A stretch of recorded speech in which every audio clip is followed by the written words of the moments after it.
Hi hello dragon squad எல்லாம் எப்படி இருக்கீங்க? எல்லாம் நல்லா இருக்கீங்க. இன்னைக்கு நம்ம எங்கே போகிறோம்னு பார்த்தீங்கன்னா சச்சின் படம் ரீரிலீஸ் ஆயிருக்குல்ல, அதுக்கு தான் போகிறோம். ஏற்கனவே டைம் ஆகிடுச்சு, அதுதான் விரட்டிகிட்டு இருக்கோம். எங்கே வண்டி போக மாட்டேங்குது. மறக்காமல் எத்தனை பேர் இந்த படத்துக்காக வெயிட் பண்ணுறீங்க கமெண்ட் பாக்ஸில் கமெண்ட் பண்ணிடுங்கப்பா.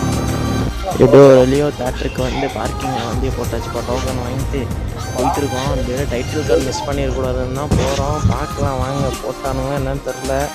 டேய் படம் போட்டு சோஃபா சாமி உனக்கு கூப்பிட்டு வந்தாலே இதுதான் பிரச்சனைப்பா. எது பரவாயில்ல, ஃபஸ்ட்டு சாங்க்குனாச்சும் வந்தோமே. ஆனால் இந்த சாங் இதில் பார்க்கறதுக்கு செம வைப். ஆனால் இதோட இன்னொரு சாங் இருக்கு பாருங்க, தான் தேட்டருக்கே வந்தேன் நான். இந்த சாங் கேட்கறதுக்காக தான் செம வைப். ஆனால் தேட்டர் ஃபுல்லாக அப்படியே இன்டர்மிஷன் விட்டாங்கப்பா. போயிட்டு ஒரு பாப்கார்ன் வாங்கிட்டு வந்து உட்காந்துக்கிட்டோம். ஆட் போட்டுட்டு இருந்தாங்க. தேட்டரில் எல்லாம் கப்புள்ஸாக வந்திருக்காங்க, என்ன பண்ணுறது. அப்படியே மூவியும் முடிச்சிச்சு, கடைசியாக அமௌண்ட்ஸ்லாம் முடிச்சிட்டாங்க. அவ்வளோதான், இப்போ நாங்களும் கிளம்பிட்டோம். சீரியஸாக இந்த மூவியை தேட்டரில் பார்க்க மிஸ் பண்ணிடாதீங்க, வேறு லெவலில் இருக்குது. ஸோ எல்லோரும் மறக்காமல் போய் தேட்டரில் பாருங்கள்.